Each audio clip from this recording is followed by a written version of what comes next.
ইয়া হান্নান ও ইয়া মান্নান। আল্লাহ পাক রব্বুল আলামিনের দুইটা নাম হচ্ছে ইয়া হান্নান ও ইয়া মান্নান। এই নামগুলার ফজিলত যদি আপনি শুনেন তাহলে আপনি খুশি হয়ে যাবেন। এমনকি এই নামের ফজিলত যদি আপনি জানেন এবং শুনেন তাহলে আপনি এমনভাবে আমল করবেন আর কখনো সে আমলটা আপনারা বলবেন না। সম্মানিত মুহতারাম হাজিরিন, আপনারা জানেন যারা সোনার মদিনায় হজ করেছেন আপনি দেখবেন কাবা শরীফের গিলাফের ভিতরে দুইটা নাম আছে, ইয়া হান্নানু ইয়া মান্নান। এ স্নেহশীল, এ অধিক দয়ালু, হে অধিক দাতা। আচ্ছা বলেন তো, আল্লাহ পাকের চাইতে দানবীর এই পৃথিবীতে আর কেউ আছে? আহা, আল্লাহ পাক রব্বুল আলামিন বলে, বান্দা দুনিয়াতে যত কোটিপতি তুমি বলো, যত শিল্পপতি তুমি বলো, তাদের কাছে তুমি একবার দুইবার একটা জিনিস যখন তুমি চাইবা তারা তোমাকে একবার দুইবার জিনিসটা তোমাকে দিবে, এরপরে আর তোমাকে তারা দিবে না। রাগ করবে, অভিমান করবে, কেন তুই আমার কাছে বারবার কেন চাস?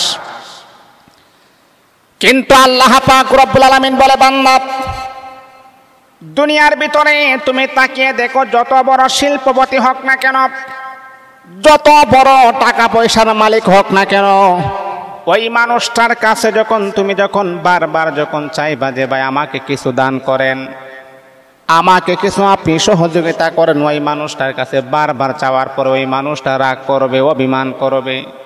কিন্তু আমার আল্লাহ বলেন, উদউনি আস্তাজিব লাকুম। ও বান্দা তুমি আমি আল্লাহকে বেশি বেশি করে ডাকো, আমি আল্লাহকে যত বেশি তুমি ডাকবা তত বেশি তোমার প্রতি খুশি হয়ে যাই।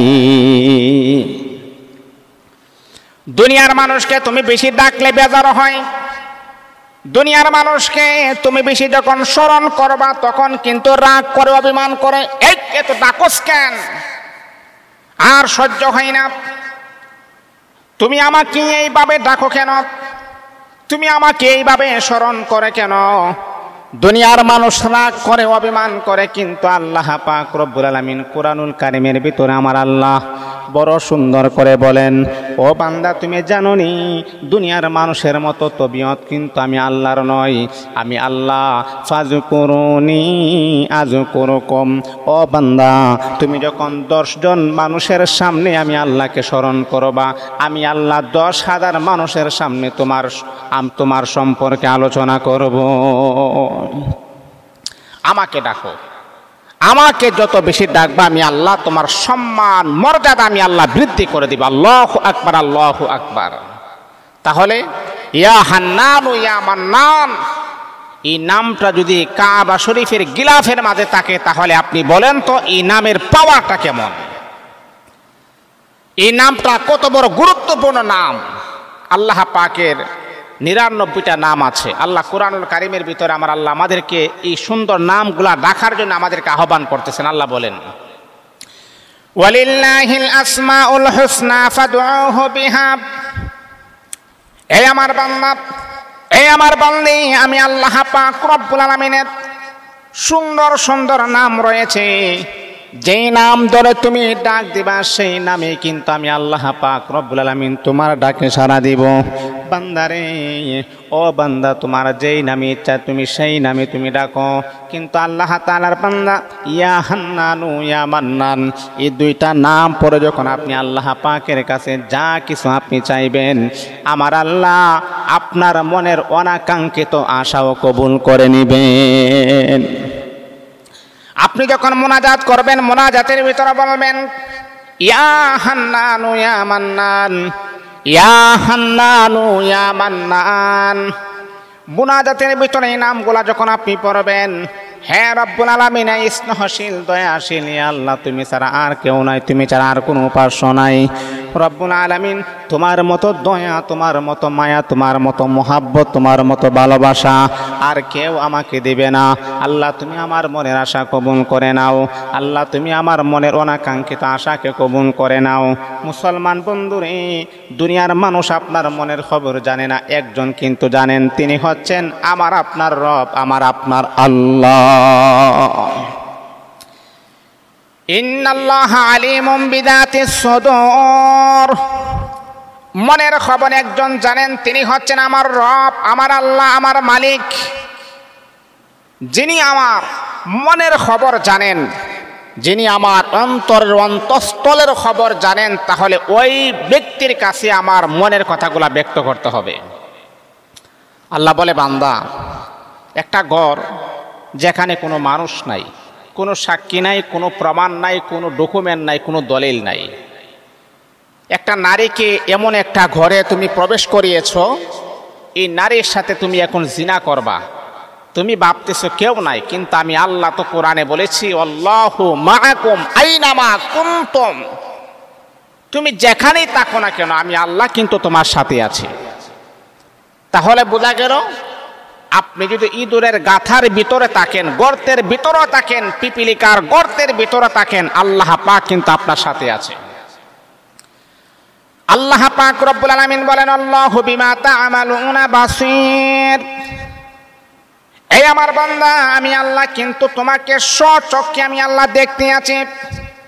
কিভাবে আল্লাহ পাক রব্বুল আলামিন আমাকে আপনাকে আমার আল্লাহ কিভাবে পর্যবেক্ষণ করেন, আপনাকে আমার আল্লাহ কিভাবে দেখেন? ও আমার মুসল্লি ভাইয়েরা, যেমন করে আপনারা আমাকে দেখতেছেন, আপনাদের যেমন কোনো সমস্যা হয় নাই, আপনারাও কিন্তু আমার সামনে আছেন, আপনাদেরকে দেখলে আমার কোনো সমস্যা হয় নাই।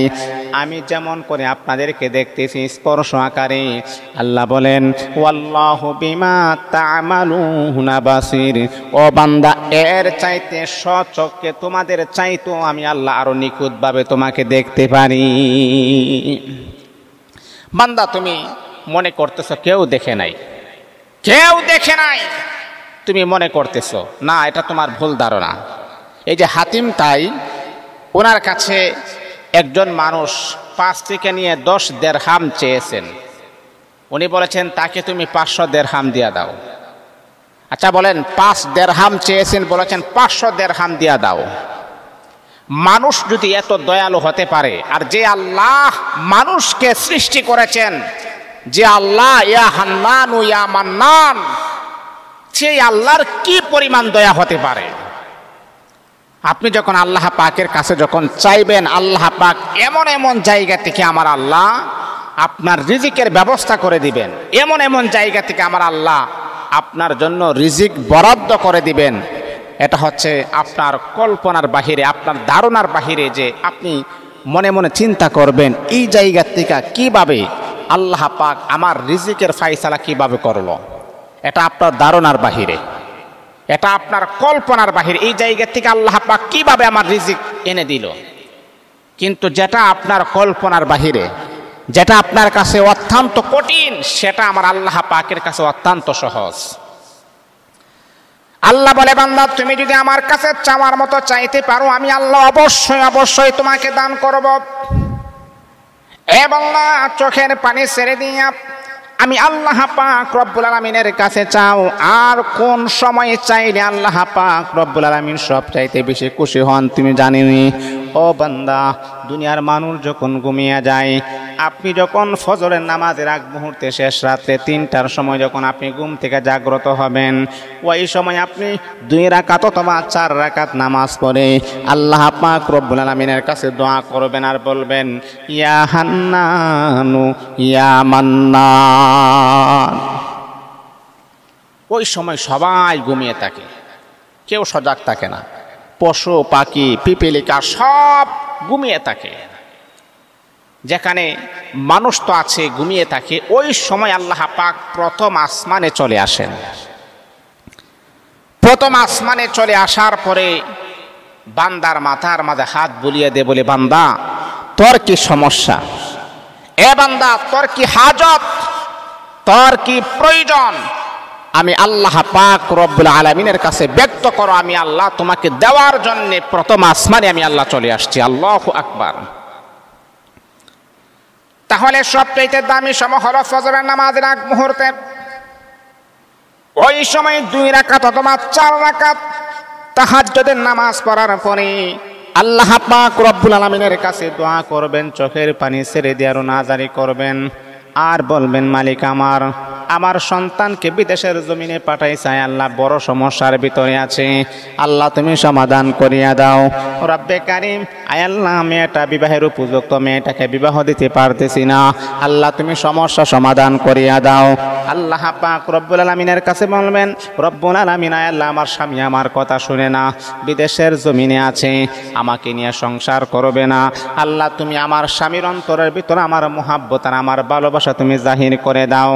ও বন্ধু, দুনিয়ার কোনো মানুষের কাছে কষ্টের কথা বললে আপনার কোনো ফায়দা হবে না, আপনার কোনো লাভ হবে না, আপনার কোনো উপকার হবে না।